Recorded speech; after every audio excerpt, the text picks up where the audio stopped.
Les taxis, nous les croisons tous les jours. Ils font partie du décor. Mais comment se fait-il que cette profession soit toujours aussi mal connue et semble entourée de mystères? Monsieur Sébastien Tatsekam nous fait découvrir la réalité de son métier qu'il est heureux de partager. Loin du mythe, il est dans notre jardin pour nous dire toutes les vérités sur cette profession toute particulière. Madame, monsieur, vous regardez les 4 vérités, votre magazine d'information sur Ariane Télévision. Bonjour, monsieur Sébastien Tatsekam. Merci, bonjour, monsieur Lomo. Bienvenue sur Ariane Télévision. Encore merci, mon cher, vraiment. Alors, monsieur Sébastien Tatsekam, depuis combien de temps êtes-vous chauffeur de taxi? Depuis pratiquement 10 ans aujourd'hui. Ouais, puisque je commence au métier en 2008. Ouais. Depuis pratiquement 10 ans, quoi. Alors, comment devient-on chauffeur de taxi? Bon, en fait, le principe, comme tout métier, demande un certain suivi. À l'exemple d'abord de la réglementation au niveau de ce que nos lois du pays demandent, à savoir la paperasse, les papiers, oui, qui sont quoi par exemple?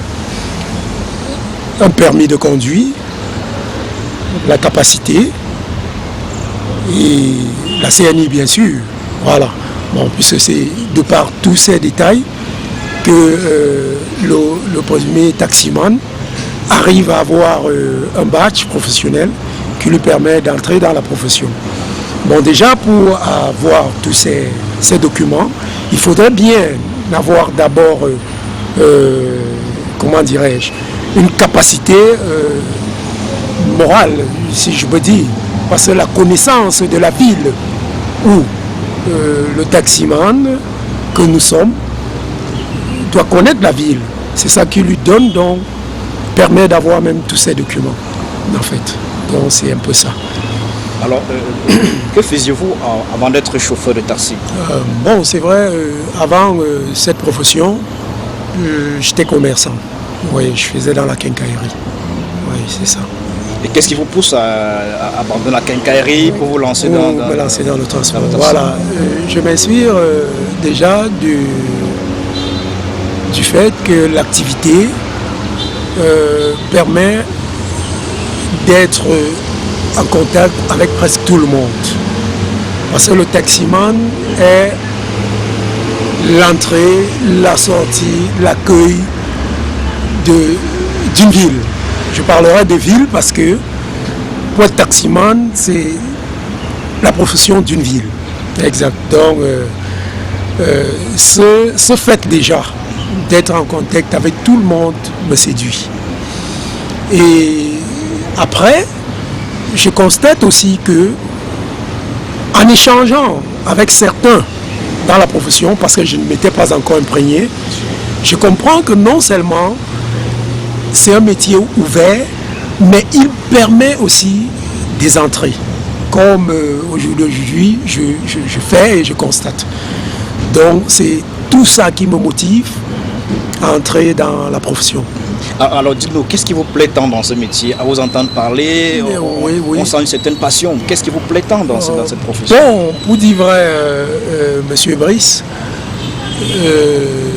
je me plais à tout ce que je fais et je m'applique. Oui, c'est comme dès que je lâche les bancs, j'ai intégré un petit commerce qui consistait à vendre le pain avec les œufs. Je m'appliquais dans cette vente et je m'en sortais. Donc la même application. En fait, dès lors que je m'engage en activité dans le transport, dans le taxi par exemple, franchement, je me suis mise à fond. Et puis j'aime bien. Donc dans tout ce que je fais, je m'applique et hop, c'est parti. Et le taxi, c'est le vôtre? Oui, c'est le mien. C'est vrai, j'ai travaillé même pour des gens, mais de tous mes patrons, franchement, ils ont été très satisfaits. très satisfait. Alors, certains pensent que ce métier a mauvaise réputation. Vous, qu'est-ce que vous en dites? Vous êtes du métier. Oui. C'est l'occasion de nous en dire plus. Pensez-vous que ce métier vraiment a mauvaise réputation, comme veulent le faire croire certaines langues? Non, je me dis c'est un manquement de la part de ceux qui croient comme ça. Manquement, pourquoi? Parce que aucune profession, à l'exemple surtout de la nôtre là, oui, n'est à prendre à la légère. Dans le taxi, par exemple, plus tu t'appliques, plus tu respectes les gens, les clients, tous ceux qui entrent dans ton taxi, peu importe leurs propos, quand tu valides, tu les respectes. Franchement, tu trouves ton compte. Il y a des bénédictions de part et d'autre, autant dans ce que tu perçois, autant dans le processus. Ton le climat, ton accueil, ton respect et tout ça amène les uns et les autres à s'intéresser. Donc moi je dirais juste, autant pour le client qui s'amène dans votre véhicule en tant que taximan et qui veut mépriser, il te revient, toi le chauffeur, de rendre le petit voyage, le cadre qu'il gère à l'instant agréable afin qu'il varie de pensée à ton endroit. C'est mon exemple, oui. Monsieur Tatekam, quels sont vos horaires de travail et combien d'heures travaillez-vous par jour? Voilà, justement. Bon, si bien j'ai pu avec le temps élargir mes contacts, au point où au jour d'aujourd'hui, je n'ai pas vraiment d'horaire. Je ne peux pas dire, je n'ai pas un planning. Il m'arrive parfois de sortir de chez moi à 10 heures. Je retourne à 22 heures. Il m'arrive parfois de sortir plus tôt, selon un rendez-vous que j'ai pris avec un client qui s'est intéressé à la manière dont je me suis appliqué à le servir. Il m'appelle, il me sollicite, soit pour une course, soit pour un bref déplacement. Et ça marche toujours très bien. Donc pour les horaires, pour revenir à votre question, pour les horaires, je n'ai pas vraiment de planning. Ça, je vous rassure. Alors oui. Qu'en est-il des tarifs de course? Oui, bon, je me conforme à ce que la réglementation prévoit. Oui, donc généralement, c'est vrai, depuis la dernière hausse des carburants, nous étions arrivés à 3000 heures. Mais il y a des clients qui plaident souvent, je vais même à 2500 l'heure. Bon, maintenant, il y a des conditions de climat. Parfois, il peut faire chaud et tout. Même malgré la paye du client infime, je m'arrange toujours à le mettre dans un bon état. Je me sers par exemple de mon air conditionné qui se trouve à l'intérieur, ma clim, quoi, comme on appelle vulgairement, pour le mettre à l'aise. Ça permet que, au prochain désir, il puisse peut-être mieux me gérer comme la défaillance s'est imposée. Il faut dire qu'il n'y a pas que la clim parce qu'il y a des écrans. Oui, justement. Il y a des instruments divertissants. Donc ça permet que le client, pendant le petit temps que je le sers, il est vraiment dans... Il est en condition. Exact. Merci. Okay. Merci. Alors, on va parler un peu de votre look parce que c'est un look inhabituel pour un chauffeur de taxi. Ah oui. Alors, vous êtes toujours très bien habillé, costume, cravate, toujours très bien habillé. Vraiment, c'est particulier. Alors, pourquoi avoir adopté ce style-là? Est-ce que c'est ça qui fait votre particularité, justement? Voilà, très bonne question. Ok, en fait, Monsieur Brice, ce look, mon look, vient du fait que déjà depuis ma naissance j'aime la propreté, j'aime l'hygiène et puis j'associe à ça aussi ma tenue vestimentaire, donc j'aime bien me mettre. Bon, c'est vrai, ça a une très grande marque, ça a un très grand effet, un effet très positif sur mon service, parce qu'en fait personne de vraiment sensé ou de responsable n'aimerait se faire embarquer ou se faire traîner par quelqu'un de démuni. Donc ce look contribue, je peux dire, presque à 70% dans mon service. Et ça me plaît bien. Déjà j'aime ça. J'aime cette hygiène, j'aime me mettre et puis ça m'aide beaucoup. Ouais. Parlons un peu des avantages et des inconvénients de votre métier. Ouais, ok. Bon, pour parler par exemple des avantages d'abord, je vais dans l'ordre que vous aviez pris. Les avantages sont lesquels? en se prenant bien à ma fonction, comme je le fais si bien et comme vous-même vous le constatez, déjà encore merci. Oui, je m'en sors vraiment. Oui.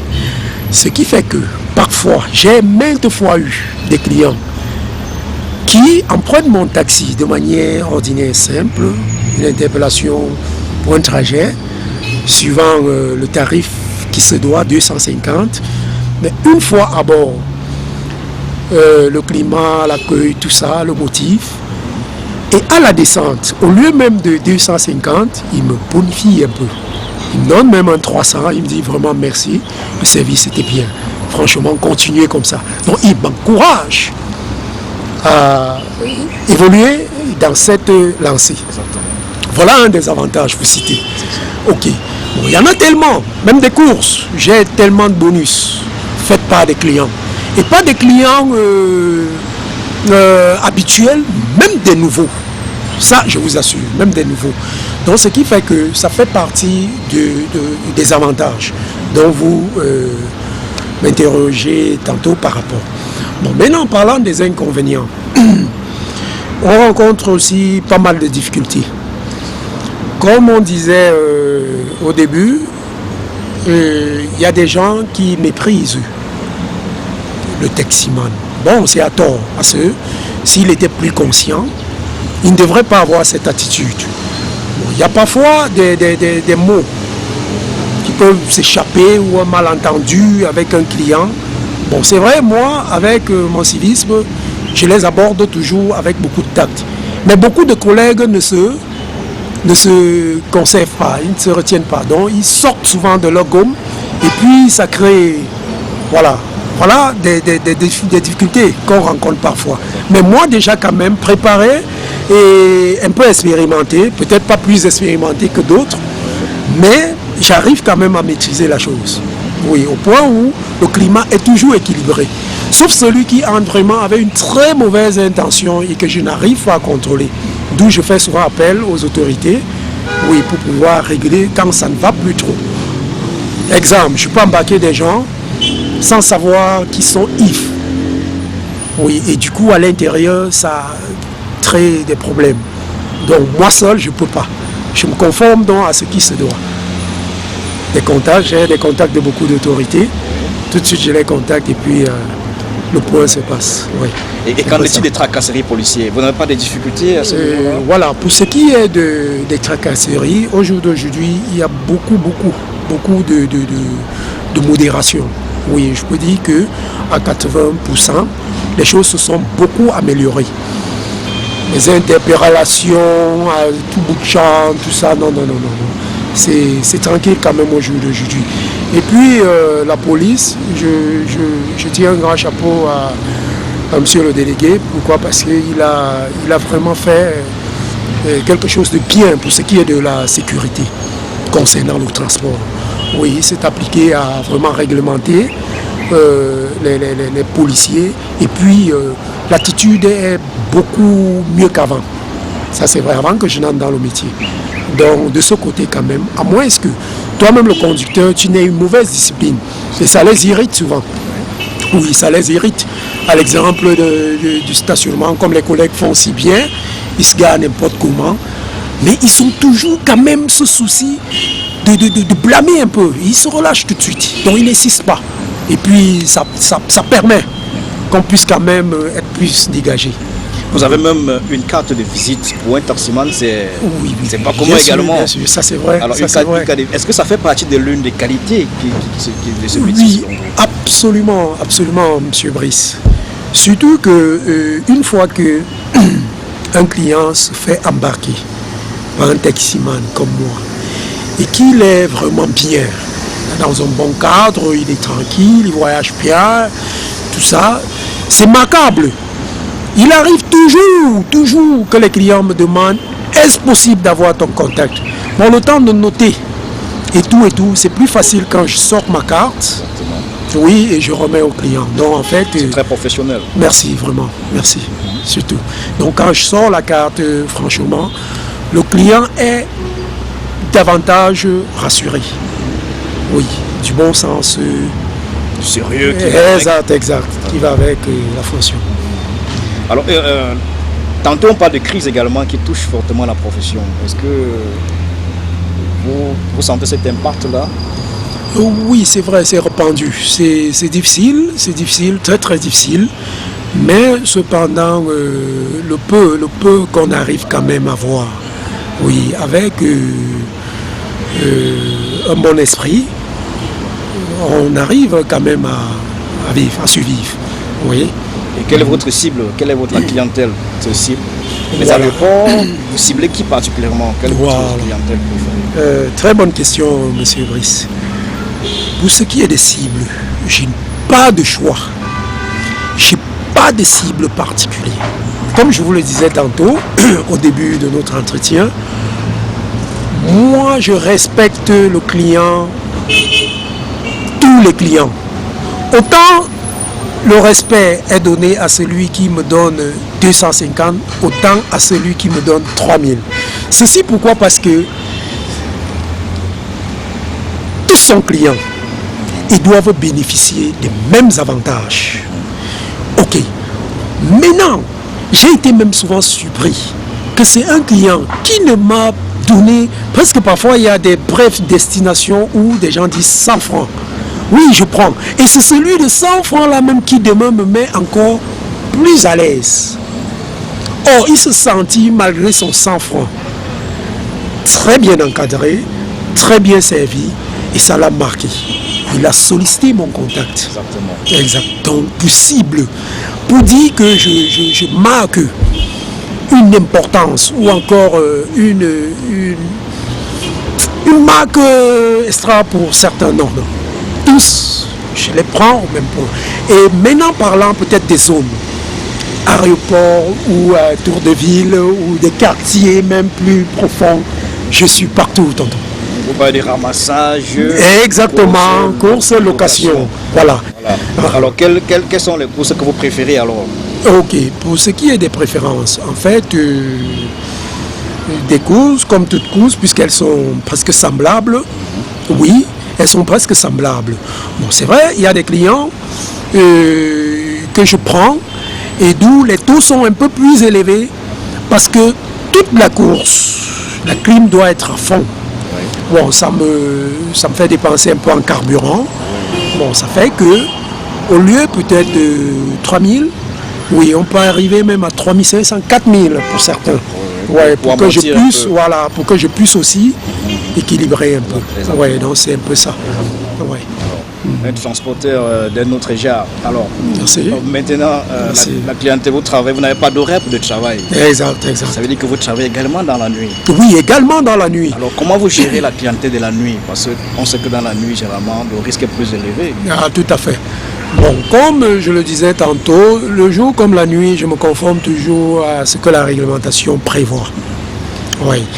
Donc, la nuit, par exemple, j'ai deux systèmes.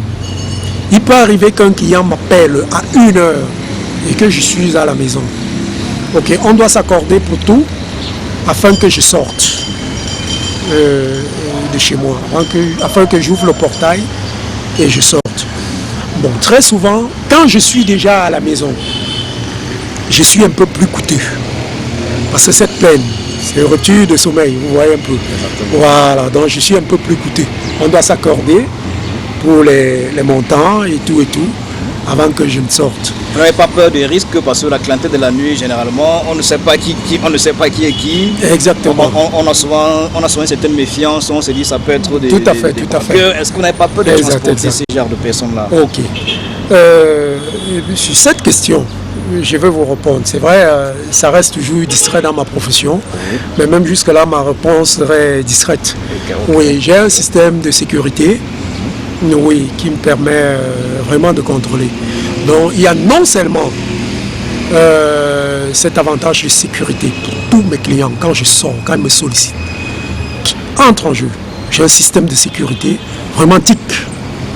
Oui, c'est toujours un contact, un client qui me range à ce créneau. Oui, le système de sécurité est vraiment très, très pro. Et puis, ça rassure. Donc, à toute heure, je peux sortir de ce. Peu importe. Oui, je suis sûr, même qu'en embarquant mon client, il est en sécurité. Ok. Ça, c'est sûr. Alors, le travail de nuit, on ne va pas insister sur la sécurité parce que c'est... Non, Voilà, c'est on propre. comprend, voilà. Exact. Voilà. Ouais, c'est une disposition que moi j'ai prise. Ok. Je ne sais pas si les autres collègues arrivent à avoir ce genre de disposition. D'accord. Mais pour moi, d'office, c'est tranquille. Ok.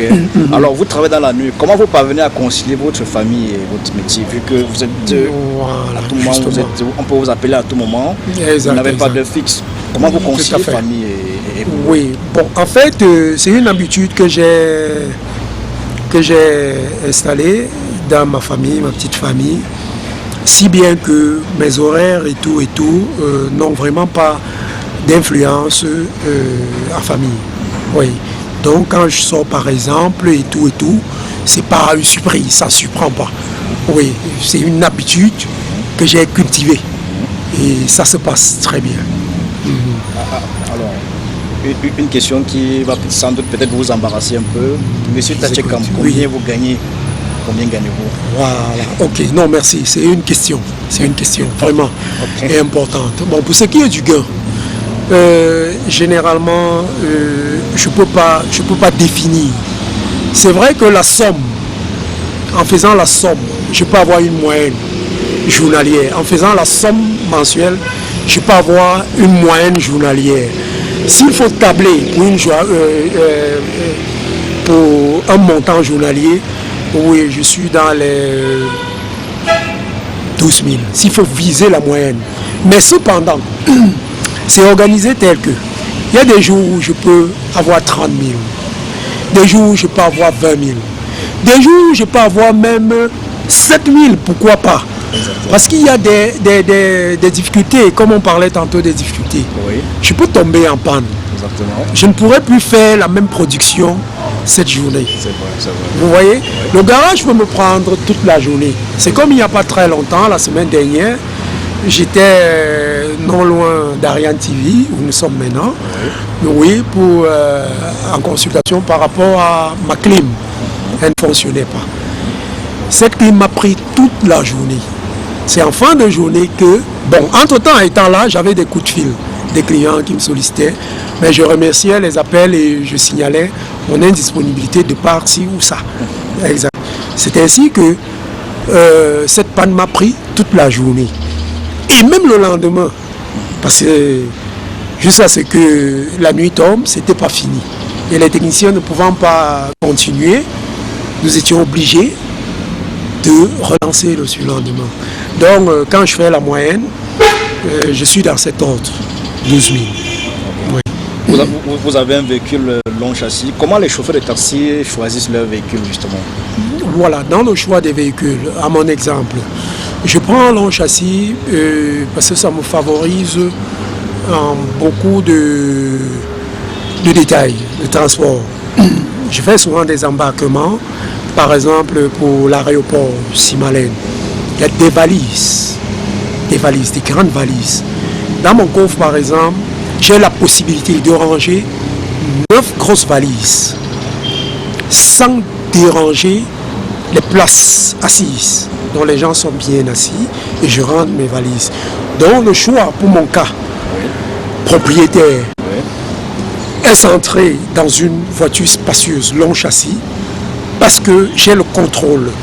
Bon, par contre, un patron, quelqu'un qui donne son véhicule à un taximan préférerait une voiture qui n'a pas de coffre, de peur qu'il ne puisse pas assurer le contrôle des charges.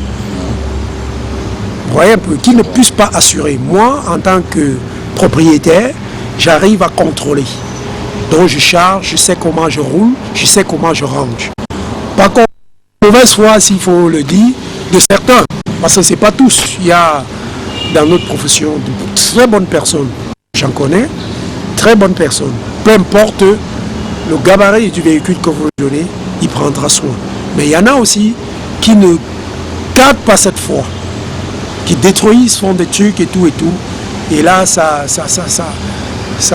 irrite parfois aussi les propriétaires. Exact. Mais vous faites partie d'un syndicat, forcément. Oui, justement. Ça se passe comment? Justement. Quels sont les avantages À être Oui, partisan du syndicat, oui. Oui. Bon, étant au syndicat, les délégués nous transmettent des infos. Il y a des réunions qui sont souvent tenues. Ils convoquent des réunions dans lesquelles on essaye de voir dans quelle mesure sensibiliser les collègues, qu'ils soient nouveaux ou anciens.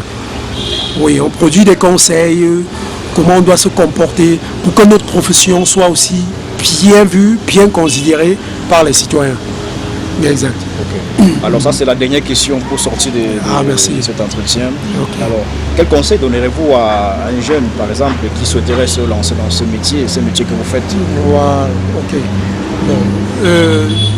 Le premier conseil que j'aurais à donner à toute personne ou encore toute jeune personne qui voudrait faire dans la profession de taximan serait d'abord primo l'honnêteté, parce que c'est la base.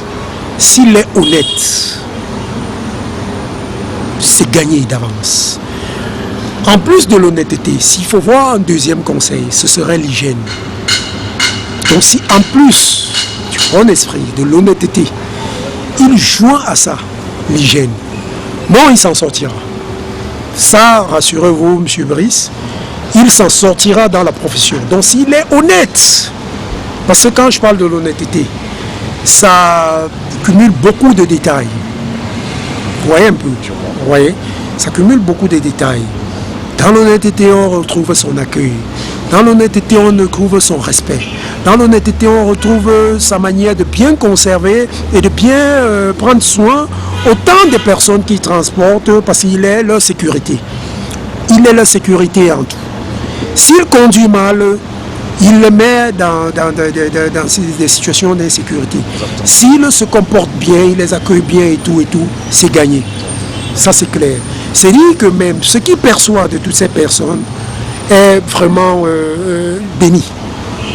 Et là maintenant, quand il met un peu d'hygiène, il a gagné, il s'en sortira. Donc ça, c'est mon conseil. Honnêteté et propreté, c'est gagné. Monsieur Sébastien Tatsekam, merci d'être venu sur Ariane Télévision. C'est moi qui vous remercie, Monsieur Brice, vraiment. Le plaisir a été vraiment le mien. Je dis encore merci à Ariane Télévision de m'avoir invité chez eux et de partager cette instance. Merci. Merci. Merci. Madame, Messieurs, merci de nous avoir suivis et à très bientôt pour une nouvelle édition de votre magazine d'information, Les 4 vérités sur Ariane Télévision.